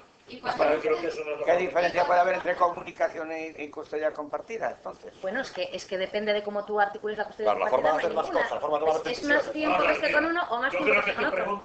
Tu pregunta es muy atinada, sobre todo con el proyecto, con el anteproyecto de Estado. Es sorprendente, bueno, sorprendente no, a mí me parece que es revelador, que el proyecto de ley decía que cuando había guardia y custodia compartida no había alimentos. No había. Es una barbaridad, es una barbaridad. Bueno, en teoría no. Pero en sentido común, que no había alimentos. ¿Por qué? Porque si los alimentos son los medios instrumentales necesarios para guardar y custodiar las necesidades del hijo, se las tenemos compartida para que yo le vaya a dar alimentos. Compartimos los alimentos. No tenía sentido esencial.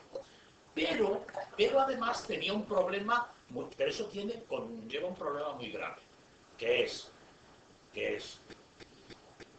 si tú tienes la guarda y custodia durante un tiempo, durante ese tiempo no la tengo yo. Eso es lo que yo quería no la tengo yo. Yo la tengo ese tiempo. ¿Por qué? Fijaros una cosa. El Código Penal dice que los delitos de los menores responde civilmente el que ostente la guarda y custodia. Entonces el niño cuando está contigo, marcha y coge la bicicleta y atropella a un señor, yo soy el responsable o eres tú que la tenías que guardar. Si esa alternativa, que es como yo la entendí, claro, es ella. Ese es el problema. Por lo tanto, si hacemos que la guardia y custodia sea compartida en abstracto, estamos confundiendo la guardia y custodia con la patria potestad. Y no tiene nada que ver una cosa. No, estoy de acuerdo contigo totalmente, pero no en el planteamiento que dices, porque yo digo, vamos a ponernos en un caso en el que tú decías que un padre está un año con un niño y decide que va a este colegio y otro con la madre y tal. Pero eso yo creo que eso es lo que... No se ocupa, es que es pero fíjate qué matiz. Es ocuparse. Pero vamos a ver una cosa. Y luego la decisión, bueno, siempre son conjuntas, incluso cuando la guardia custodia tiene otra para decisiones importantes. Porque es una decisión de patria potestad, no de guardia y custodia. Pues por eso yo no entiendo muy bien. Yo creo que la guardia y custodia compartida es temporal.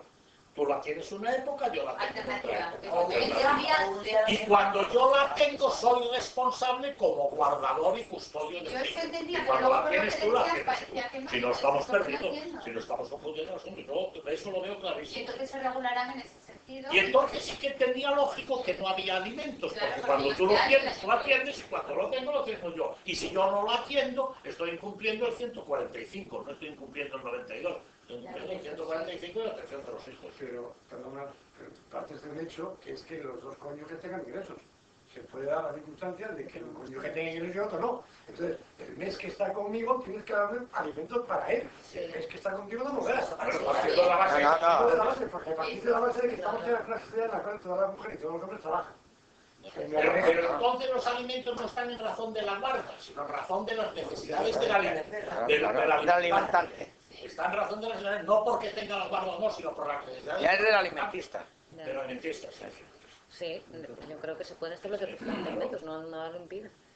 Yo ahora mismo me vienen al despacho, que es mi cuestión, y me dicen, queremos la Guardia de Custodia Compañía. Dile, no. No quiere usted, déjese de bobadas. También, pues háganlo como quieran. Claro, bueno, es que ese es el asunto. Bueno. Yo tengo que llegar a un acuerdo. Son los mínimos cuando no es compartida, y cuando es compartida 4 veces más. Entonces, lo que digo, ¿qué pasa si luego uno de los cónyuges incumple o una de los progenitores incumple?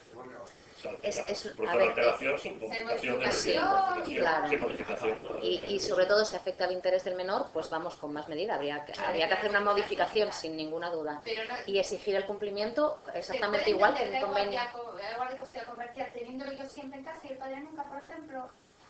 No puede ser. No es contrario a la propia naturaleza. Claro, no puede ser. Y entonces, pero sí, cuando está en mi casa, él tiene la guardia compartida a la vez, es lo que te decía yo, ¿es a la vez o es alternativamente? No, a la vez no puede ser porque para ser a la vez tendrían que vivir todos los tres juntos. Alternativamente. Alternativamente. Esa fue mi pregunta. Eso está claro. Es alternativamente. Hombre, lo que pasa es que supongo... ¿Cuánto tiempo lo tiene cada uno? Que supongo... Pero vamos a ver. Pero esto te lo juro yo con exacto.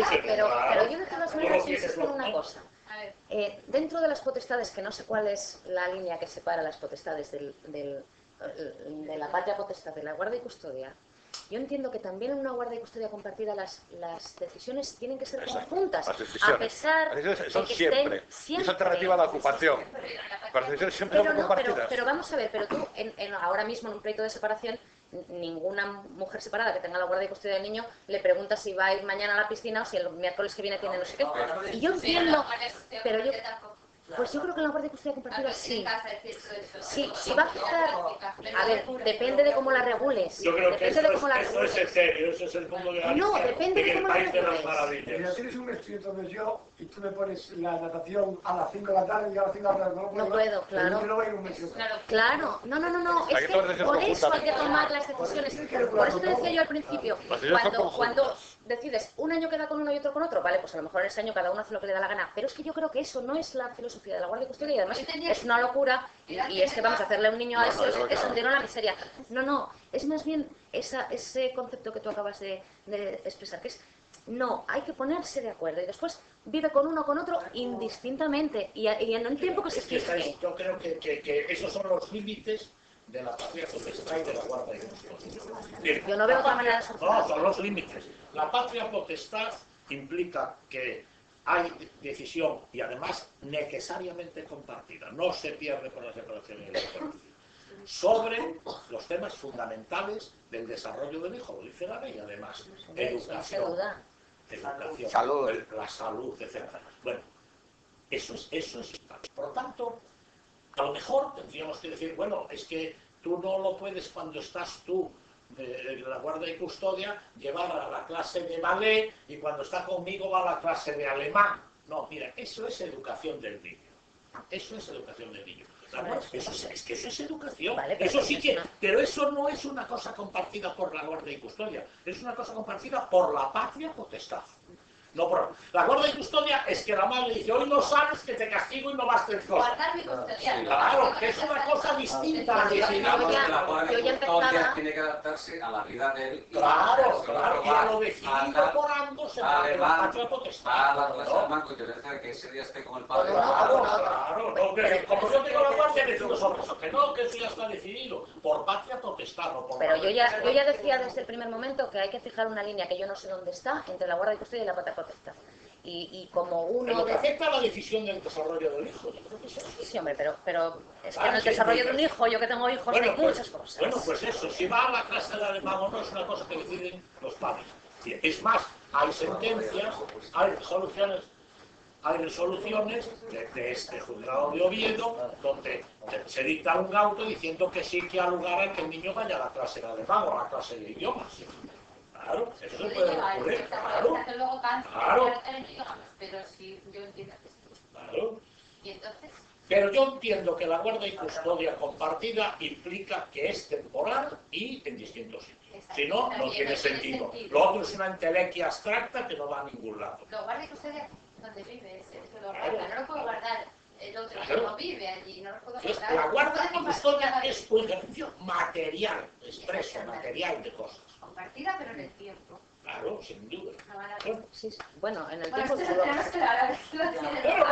Bueno, pues eso lo tenemos que defender en los tribunales y ya irán diciendo los tribunales más adelante, ¿no? Claro, sí, sí. De todas maneras, yo más que... Yo el problema lo veo en cómo fijar ese régimen. Es cómo fijarlo, claro. El resto... Si es alternativo en el tiempo, no es fácil. una cuestión, sí, si están de acuerdo. Yo, para mí no. A ver, si tú piensas en un niño real, ¿cómo? O sea, ¿le cambias al niño todos los meses de casa? No, hombre, no es de meses. Nadie va a hacer la guardia de custodia compartida con meses. Y tú te vas a... Y tú, hombre, de días. Es que vamos a ver una cosa. Yo tengo un régimen... yo estoy separada. No, yo tengo un régimen normal y corriente. Pero yo en la práctica tengo un régimen de guardia y custodia compartida. O sea, yo no respeto para nada las visitas. Hago con mi vida, mi exmarido y mi hija y yo hacemos lo que nos da la realísima gana. Lo que nos da la gana. Y estamos de acuerdo y está aquí o está allí o vive donde le parece. Bueno, en realidad vive siempre conmigo, pero podría vivir con los padres. Claro, todo esto sobra. Sobra, no tiene ninguna trascendencia. Esto es precisamente para... Pero el problema es para cuando hay pero yo en este caso yo no prescindo de ninguna manera, ni por el bien de mi hija ni por nada, que un año esté fuera. En ese ejemplo que tú ponías, una hija mayor de edad que se va a estudiar fuera, pues por supuesto, vamos, o bueno, menor, de 16 años o de 15 o de 13. Pero cuando son pequeños, ¿vas a dejar de ver a tu hija un año entero? Vamos, es que hay que estar loco. No, estaban de acuerdo. Tenía 14 años, estudió inglés un año y vino maravilloso. Vale, perfecto, en ese caso. Otra cosa. Pero hombre, pero un año. O sea, pero tú, ¿qué custodia tienes? ¿Qué guardia y custodia compartida es no ver en un año entero a tu hija? Que no sabes ni lo que le gusta, ni cómo cambió, ni quiénes son sus amigos. ¿Qué guardia y custodia es? Pero bueno, durante la guardia y custodia hay régimen de comunicación, ¿no? Sí, es igual, pero vamos a ver. Pero la guardia y custodia yo entiendo compartida que los dos padres tengan la misma responsabilidad en la educación, en lo que pasa con el hijo, que los dos lo conozcan, que lo sepan, en la vida diaria, ¿no? En qué colegio estudia. En la guarda y la custodia. ¿Y es difícil tener responsabilidad en la guardia y custodia de un niño que no vive contigo? Pues, pero en eso consiste la custodia compartida, por eso yo entiendo que es compartida. No, yo ahí discrepo, porque eso tiene un problema civil, tiene un problema jurídico importante de responsabilidad, que el guardador tiene una responsabilidad y el guardador no. Entonces, si no está conmigo, de pronto me entero de que pasó no sé qué. Y le digo al marido, oye, pero tú eres tonto, ¿tú cómo no dejaste hacer eso? Y encima me echan a mí la culpa. Bueno, pues yo creo que la guardia y custodia compartida tiene que tener... Es que ten en cuenta que tiene... Pero ¿por qué no? Yo creo que la guardia y custodia compartida, estoy contigo, que es material, instrumental, objetiva, de cosas materiales del día a día. No de una inteligencia de que pero es que de las cosas del día a día también. A ver, bueno, es una cuestión de criterio. Yo desde luego, en algún caso que alguna pareja me preguntó sobre la guardia y custodia compartida, yo digo, vamos a ver, si vosotros ya ahora mismo estáis haciendo un régimen que podría entenderse como una guardia y custodia compartida, bien, si no, de ninguna manera. Porque es que vamos, es hundir en la miseria a un niño, yo no tengo ninguna duda. Y como lo que tiene que prevalecer, incluso para el abogado defensor de la mujer o del marido, o de quien sea, es el bienestar del hijo, pues vamos. Cambiamos de tema, que nos queda un poquito. 15 minutos. 15 minutos, venga, rápidamente. Pensión compensatoria. En la pensión compensatoria varía exclusivamente, yo creo, para adaptarla a lo que ya estaban diciendo las resoluciones judiciales. La temporalidad, que ahora expresamente lo dice el artículo 97, dice que la pensión puede ser por tiempo indefinido o definido o en un pago único. Yo creo que lo único que podría tener un poco de interés en este artículo es en lo que se refiere al pago único, qué pasa si cambian las circunstancias, por ejemplo, un pago único pero aplazado en 3 partes. Yo creo que una vez establecido pensión compensatoria con pago único, ya no hay vuelta atrás. Y la señora o el señor se puede casar o no se aplican los artículos 100 y 101 del Código Civil de la extinción de la pensión compensatoria. Sí. Ahora, las circunstancias que refiere el artículo 97 dice expresamente que son para fijar su importe. Yo creo que antes también era así. O sea, no establecen el derecho, el tiempo de matrimonio en la dedicación a la familia, sino es para fijar el importe. Lo que establece el derecho es el desequilibrio económico. Antes era igual, pero bueno, ahora lo dice expresamente. Cambiando rápidamente de tema, los artículos 834 y siguientes establecen los derechos hereditarios entre cónyuges viudos. Y el artículo 834 se modificó. Voy rápidamente.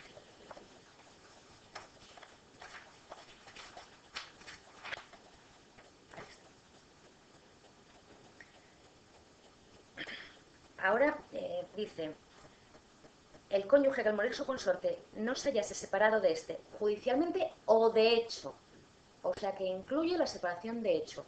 Dice, si concurre a la herencia con hijos o descendientes, tendrá derecho al usufructo del tercio destinado a mejora. Antes, la redacción actual decía, el cónyuge que al morir su consorte no se hallara separado o lo estuviera por culpa del difunto, si concurre con la herencia y tal. Ahora incluye expresamente el 834 la separación de hecho. Y la separación de hecho excluiría el derecho hereditario usufructuario del cónyuge. El artículo 837, que también se modificó, anula una distinción que había respecto del usufructo en el caso de hijos de cónyuge sobreviviente. Y ahora tiene el mismo tratamiento el usufructo de la viuda, tanto si los hijos del matrimonio son comunes como solamente del cónyuge, porque dice, no existiendo descendientes, pero sí ascendientes, el cónyuge sobreviviente tendrá derecho a la mitad del usufructo de la herencia, dice ahora. O sea, cuando no hay descendientes, pues descendientes, la mitad del cónyuge. Y la redacción anterior era...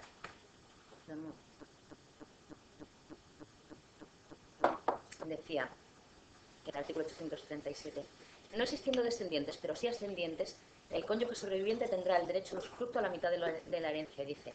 Igual extensión tendrá el usufructo cuando los únicos herederos forzosos que concurran con el viudo o la viuda son los hijos solo de su consorte concebidos durante el matrimonio de ambos. La cuota usufructuaria recaerá en este caso sobre el tercio de mejora, gravando el resto el tercio de libre disposición. Y esta distinción que establecía antes el Código Civil de los hijos solamente del cónyuge concebidos durante el matrimonio desapareció. Por lo tanto, ahora la viuda tiene el mismo régimen cuando hay hijos, concurre a la legítima con hijos, tiene un tercio en usufructo. Se modificó la ley de enjuiciamiento civil en relación con el trámite. Fundamentalmente, en lo que se refiere a la reconvención, ya se estaba aplicando también jurisprudencialmente que la reconvención solamente cabía respecto de las causas del matrimonio. Ahora, como no hay causa de matrimonio, pues no hay reconvención, evidentemente, respecto a las causas, salvo en lo que se refiere a las causas de nulidad matrimonial, que todavía sigue habiendo. El demandado no podría hacer reconvención, salvo en el caso de que, lo dice expresamente el artículo 770, que no se hubieran solicitado las medidas que se piden en demanda. Que se sí, por ejemplo, que no se alegue en la demanda la pensión compensatoria, entonces se podía hacer reconvención para solicitarla. Lo dice expresamente el artículo 770. Los supuestos concretos en donde se puede hacer reconvención. Solo se admitirá reconvención cuando se funden alguna de las causas que puedan dar lugar a la nulidad del matrimonio. Causa solamente nulidad. Cuando el cónyuge demandado de separación o nulidad pretendiera el divorcio. O cuando el cónyuge demandado de nulidad pretenda la separación, o cuando el cónyuge demandado pretenda la adopción de medidas definitivas que no hubieran sido solicitadas en la demanda y sobre las que el tribunal no deba pronunciarse de oficio. Perdón, entonces una pregunta. Cuando en una demanda acontece esa separación, una parte y la otra, en los 10 días no formuló reconvención para ir al divorcio, pero luego, surge un mutuo acuerdo a mitad del procedimiento, deciden ir a mutuo acuerdo, en ese propuesta de mutuo acuerdo, ¿podría solicitarse el divorcio estando de acuerdo los dos? Buena pregunta. Creo que sí. Buena pregunta, no lo sé. Este es el trámite de separación matrimonial. Es que es el asunto este. Yo quiero, es que ahí metí una pata. Porque se me pasaron de los 10 días para pedir el divorcio. En una demanda de separación. Claro. Y no se dice, pues divorciados. No, no puede. El cambio de procedimiento. Yo creo que sí. Cambio de procedimiento, Yo creo que pero sí no puede. cambio de causa de peligro. Claro, El cambio de procedimiento. pero solamente de Vas al separación. mutuo acuerdo. Tienes creo que no hay. que desistir de la demanda de separación Y hacer un divorcio de mutuo acuerdo. Pero Yo creo que no. a reconvertir, a reconvertir La de separación. La de separación en divorcio tiene que ser vía reconvención. Ya antes ya se admitía la reconvención en una separación, reconvención para pedir el divorcio, se admitía, vamos. Sí, se admitía, sí. No, y ahora... Pues, y ahora ya lo dice la ley. Ahora no puedes convertir el procedimiento porque la causa de pedir es la separación. Tienes que presentar otra. El tema es fundamentalmente que antes muchos jueces, entre ellos Campos, cuando estaba aquí, no sé lo que hacía en Gijón, en Campos, te decía que cuando tú discrepabas de otros efectos, pensión de alimentos, que si esta hija tenía derecho a alimentos o no lo tenía, visitas, etcétera, te hacía hacer reconvención. Y ahora no, basta con oponerte o pedirlo tú en la contestación a la demanda. De hecho, Campos tenía alguna razón de decir, oiga, ¿usted cómo me pide que se dé alimentos a este hijo? Que ella no lo pide. Si usted está contestando a la demanda, ¿cómo se puede hacer una petición o una contestación de la demanda? Yo creo que ahí tenía razón. Porque realmente parece claro. Si os reconvienes... Sí. No, porque ahí... Bueno, ahora sí puede. Pero antes. Bueno, si se oponía a la separación. Por eso ahora ya te dice, mire, eso lo puede usted decir sin necesidad de hacerle reconvención. Ya, pero es que se adelanta el legislador y pero ahora puedes. De todos esos asuntos los puedes hacer sencillamente oponerte y pedir en la contestación a la demanda, lo cual es relativamente procesalmente un poco extraño. desde el punto de vista procesal. Pero si lo que pides es la pensión compensatoria, entonces sí que tienes que hacer reconvención. Pero salvo que en la demanda se haga mención a la pensión compensatoria. Claro, no es para pedir. Claro, es para pedir de nuevo. Si ella dice no al lugar a la pensión compensatoria, tú basta con decir sí al lugar. Claro, es una cuestión puramente de hechos, de inclusión de hechos en el procedimiento. Sí. Yo creo que si no están incluidos los hechos en la demanda, pues hay que dar lugar al demandante para que alegue respecto de los hechos, pero si ya los dice... Al demandado. No, y al demandante. No, o tiene 400 o dice que no al lugar. No hay reconvención que valga. Lo decía la ley. Bueno, pero antes la actora decía no al lugar al pago de alimentos a los niños porque viven independientes y tienen medios. Y tú puedes decir sí al lugar porque es... Y lo puedes... Pero es una petición que... Pero vas a ese artículo que dice... Ahora sí, no, lo puedes hacer. Bueno, vamos a ver, quería comentaros un par de cosillas más solo. En la comparecencia de las medidas provisionales, el juez, dice ahora la ley, cambia en el único sentido de decir que el juez intentará un acuerdo entre las partes. Está Campos muy contento con ese asunto ya. El artículo 700... Intentará, pero no impondrá, ¿eh? No, pero si lo de Campos lo tiene de otra manera. O sea, si no hacen lo que él diga, los condena directamente. En el trámite de la separación de mutuo acuerdo, por el 777 se incluye la posibilidad de incluir como documento el convenio de mediación. Ya sabéis que la mediación es un procedimiento que parece que se va a poner muy en auge. Llevamos 12 años con eso. Por eso, en materia de separación, pues ya está, pues está incluido en la ley. Expresamente dice que se puede adjuntar como convenio regulador la propuesta de mediación familiar. Dice, en relación, bueno, voy volando porque ya nos vamos, ¿no? Te quedan 5 minutos. Sí, en la disposición adicional... Somos flexibles en cualquier caso, ¿eh? Si te largas 2 minutos más, te dejamos. Vale, no, pero bueno, yo creo que así lo más importante... no. El trámite de medidas provisionales, de modificación de medidas, que estaba confuso en la anterior regulación de la Ley de Enjuiciamiento Civil, se soluciona. Y ahora el trámite de modificación de medidas es el 770, o sea, el mismo trámite que la separación, que es un verbal con contestación. Ya me es el mismo. Es justo lo contrario de lo que se estaba haciendo ahora, por lo menos en los juzgados de Oviedo, ¿eh? Eso venía confuso ya de la vieja ley de entre las provisionalísimas y las no sé qué, eso era una confusión horrorosa. Es el trámite nulo, pero con contestación. Sí, exactamente igual que la verbal con contestación escrita. Sí, igual que la demanda de separación o divorcio, es para la modificación de medidas. En la modificación de medidas se pueden pedir medidas provisionales. Yo creo que solamente la ley lo que dice es que se pueden pedir medidas provisionales respecto de las medidas ya acordadas. La modificación de las medidas acordadas o supresión. por ejemplo... Perdona, ¿y en el caso de modificación de medidas definitivas también? También, sí, se pueden pedir medidas provisionales en una modificación de medidas definitivas. Se dio un caso concreto en los juzgados de medidas, me parece, en el que en unas medidas provisionales de modificación de medidas se otorgaron litis expensas. Y yo creo que no se debería de poder, porque esa es una medida ya acordada, que en ese trámite de modificación de medidas, bueno, ya acordada o no, pero que no es una medida ya determinada. Y se tomaron litis expensas en su momento, en medidas provisionales de separación o divorcio, o no me parece a mí que tenga ningún sentido tomar las medidas provisionales de modificación de medidas. Y sin embargo se tomó. Sí, tú puedes poner un pleito de modificación de medidas. De modificación y le añades unas medidas provisionales, por ejemplo. Pero es muy... No, es muy claro. Tú imagínate un señor que esté ganando 500.000 pesetas al mes. Si quiere modificar la pensión compensatoria, tiene establecido 200.000 pesetas. No, tiene establecida una pensión compensatoria de 200.000 pesetas y de repente cambia su situación económica y pasa a ganar 200.000 pesetas. Tiene que hacer una modificación de medidas, pero tiene que hacer unas medidas provisionales, porque ¿cómo va a pagar 500.000 pesetas hasta que se resuelve? Eso sería una lógica estupenda si no fuera. Que tarda tanto, sí. Sí.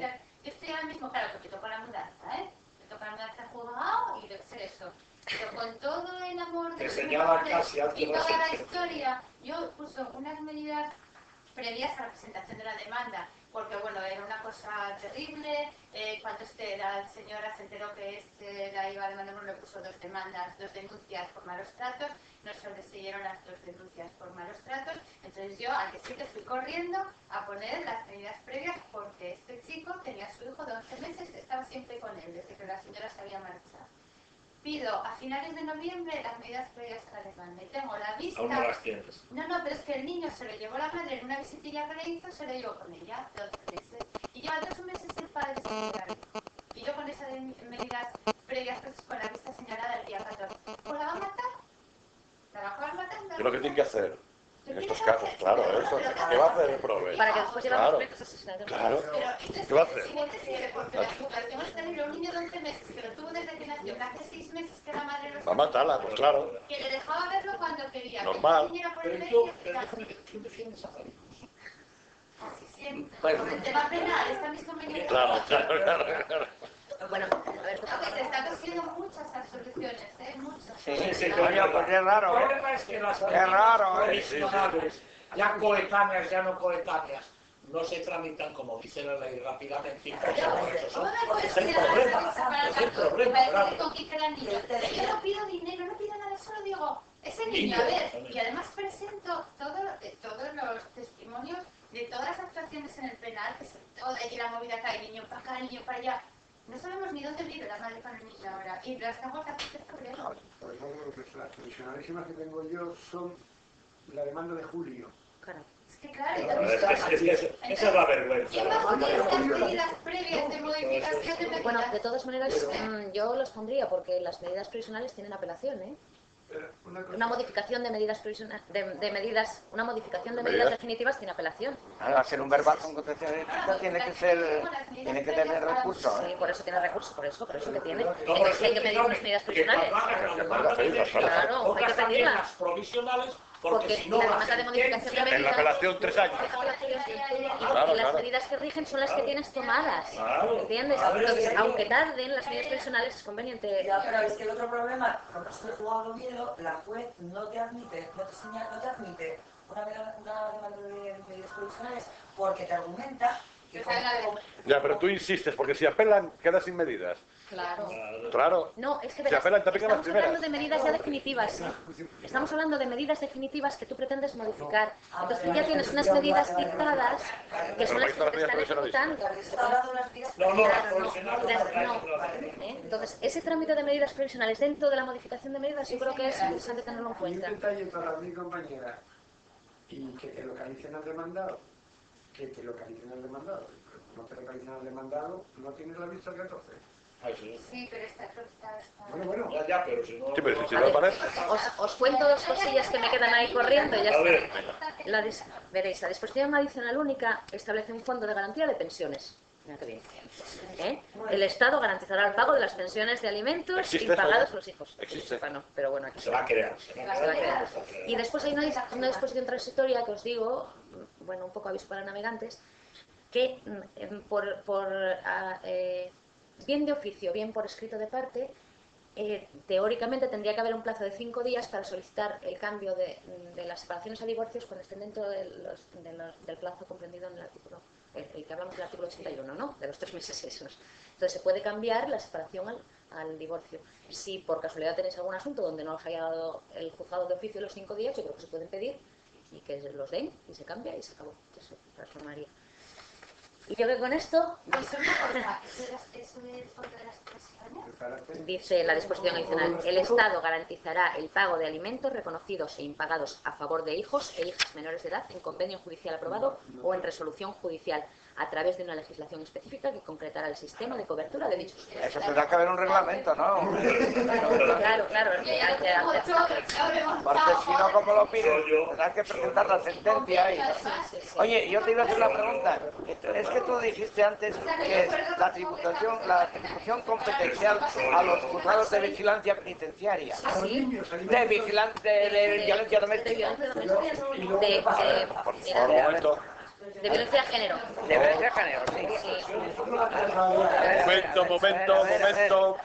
Que eso tiene mucha importancia. Sí, es verdad, me olvidaba ya. Que hay una atribución competencial. Claro. Los juzgados de violencia de género tienen competencia. Violencia de género penales, son juzgados de instrucción. Tienen competencia en materia civil para todas las cuestiones derivadas en relación con los menores. Y separación y divorcio. Es el artículo 44 de la ley 1/2004 de 28 de diciembre. Anda, pues va de cráneo, ¿eh? Se está usando como un fraude. Se está usando. Es que además, pero hay otra cosa. No solamente es que los juzgados de violencia de género atraigan la competencia, es que la juez civil, en caso de que vea algún indicio de violencia de género, tiene que inhibirse y mandarlo para el juzgado de violencia penitenciaria. Sí, la otra. ¿La ley de violencia de género? La juez civil, el juzgado de familia en concreto. El juzgado de familia, si a alguno de los... No, en la ley de violencia de género, pero influye en la competencia para resolver los trámites de separación. No hay ninguna diferencia en absoluto procesal y legalmente en que decida la juez de familia a la juez de instrucción. Tienen que decidir con los mismos... Si a mí no me gustan los criterios de piedad, cojo por una denuncia. No, le dan una hostia, no se va a estar echada a mí, le está por la otra. Claro. ¿Echada no? No, solamente por la denuncia. Sí, solamente No, pues se está usando porque esas medidas que toman los juzgados penales de... Eso me parece un auténtico despropósito. Pero no solamente son las medidas, ¿sí? Es la causa. El pleito de separación y de divorcio. Es que quiero entender yo. Sí. ¿Y la apelación del juzgado de esa instrucción a dónde va? ¿A lo civil? No. A lo penal, ¿no? Lo dice. No me acuerdo dónde, pero lo dice. Lo tengo yo por aquí. Que reconocen de Sí, es el juzgado que conoce ¿La apelación a dónde va? No, la apelación sí es igual a los mismos juzgados de violencia doméstica. Lo que pasa es que con las normas de la ley, o sea, Sí, entendido, ¿no? Pero quien juzga es la sala de lo penal. Es lo mismo que pasa con la ley concursal, que falla los asuntos laborales, que se quitan. Sí. Lo mismo, es exactamente la atribución de una competencia y que, como sabéis, está dando un resultado lamentable. Pues es una manera de burlar la atribución competencial tremenda, ¿eh? Una manera de burlarla. Lo dice el artículo 45. Bueno, son los artículos 44 y siguientes, de la ley esta de violencia de género. Y dice, el artículo 45 en concreto, dice los recursos... No, el 46, los recursos en materia civil.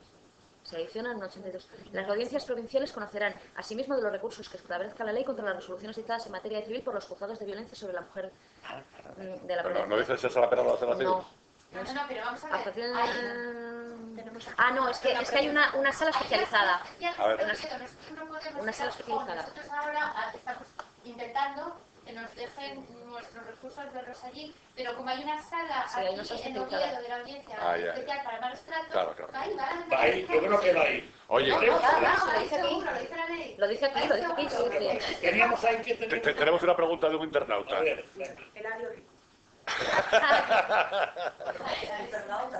Es internauta, claro. Respecto del fondo que mencionaste, ¿existe o te consta fracaso de pago? Dile que no está creado, que falta la ley, solamente está anunciado. Que no se anunciado. Que no se frote, sí. Nada más que lo mencionaste. Bueno, pues si no tenemos nada más que contar, levantamos la sesión. Muchas gracias, Carmen, muy brillante. Y el próximo viernes, día 3, Isabel Jiménez, Derecho Procesal Internacional. Nosotros.